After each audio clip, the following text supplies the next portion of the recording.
Halo Atria, saya Juvenius Martin. Hari ini kita akan membahas soal UKMPPD mingguan.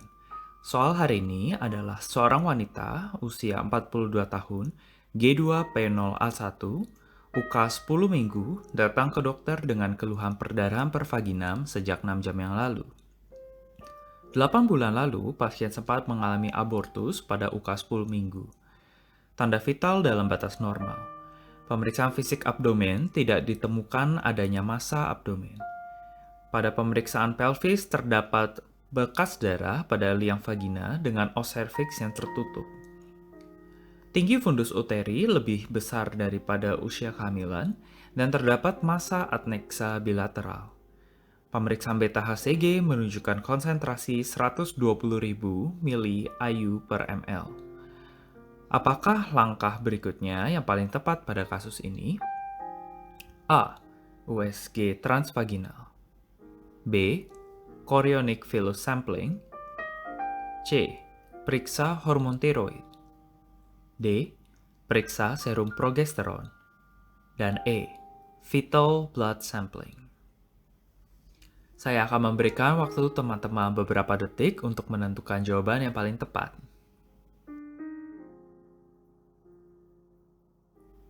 Oke, jawaban yang paling tepat adalah A. USG transvaginal.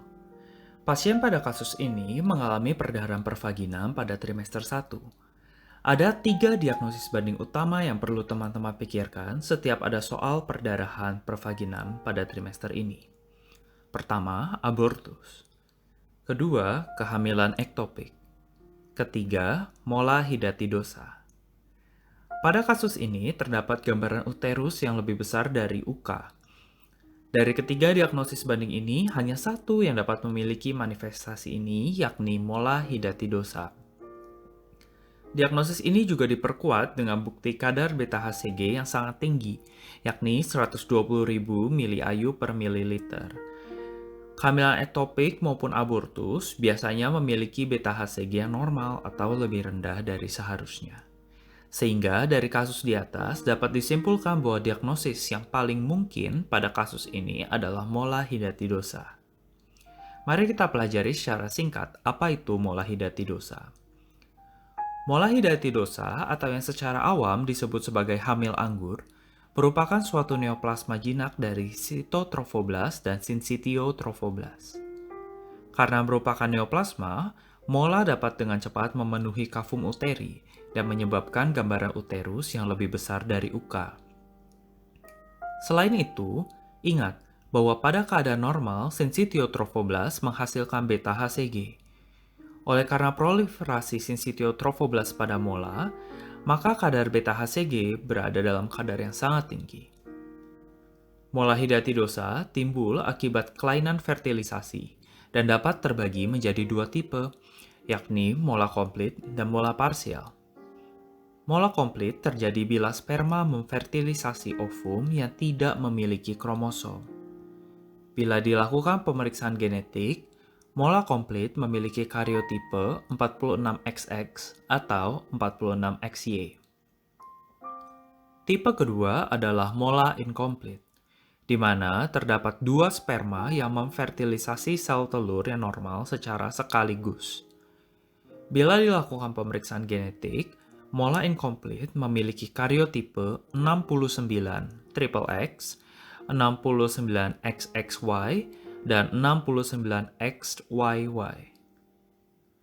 Pemeriksaan penunjang yang tepat dilakukan setelah beta HCG adalah transvaginal ultrasound atau TVUS. Jawaban pada pertanyaan kali ini. TVUS dapat membedakan mola komplit dan mola parsial. Pada mola komplit, dapat ditemukan kista TK lutein pada ovarium dan massa seperti anggur atau yang sering disebut sebagai snowstorm appearance.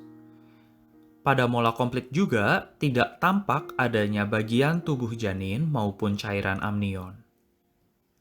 Pada mola incomplete, transvaginal ultrasound justru menunjukkan bagian tubuh janin dan cairan amnion. Sekarang mari kita lihat jawaban lainnya. Pilihan B, chorionic villus sampling. Metode sampling ini mengambil sampel pada filik korionik dan dapat memperlihatkan karyotipe dari mola yang ada. Metode ini juga dapat secara pasti menentukan apakah pasien menderita mola komplit ataupun mola parsial. Namun, metode ini bersifat invasif dan biasanya tidak diperlukan pada kasus ini. Karyotipe pada mola biasanya ditentukan setelah dilakukan evakuasi dari jaringan konsepsi. Pilihan C. Periksa hormon tiroid. Pasien dengan beta-HCG yang sangat tinggi dapat mengalami hipertiroidisme karena beta-HCG memiliki kemiripan struktur dengan hormon TSH. Namun, tes fungsi tiroid tidak dapat mengonfirmasi diagnosis mola maupun membedakan mola komplit dengan mola parsial, sehingga pilihan C kurang tepat. Pilihan D. Periksa serum progesteron. Pada perdarahan pervaginam trimester 1, kadar progesteron dapat membantu menentukan apakah kehamilan bersifat viable atau non-viable. Pemeriksaan ini biasanya dilakukan justru apabila kadar beta-HCG rendah untuk membedakan kehamilan ektopik, abortus imminens, dan abortus lainnya. Pada kasus ini, beta-HCG dalam kadar yang sangat tinggi, sehingga pemeriksaan progesteron tidak diperlukan pada kasus ini. Pilihan E. Fetal blood sampling. Fetal blood sampling digunakan biasanya untuk menemukan abnormalitas janin yang dapat menyebabkan keadaan abortus, misalnya talasemia yang berat. Pada kasus ini tidak diperlukan fetal blood sampling karena kasus tidak mengarah kepada abortus dan sifat tindakan yang invasif. Bila janin masih hidup, tindakan ini dapat menyebabkan komplikasi perdarahan dan kematian janin.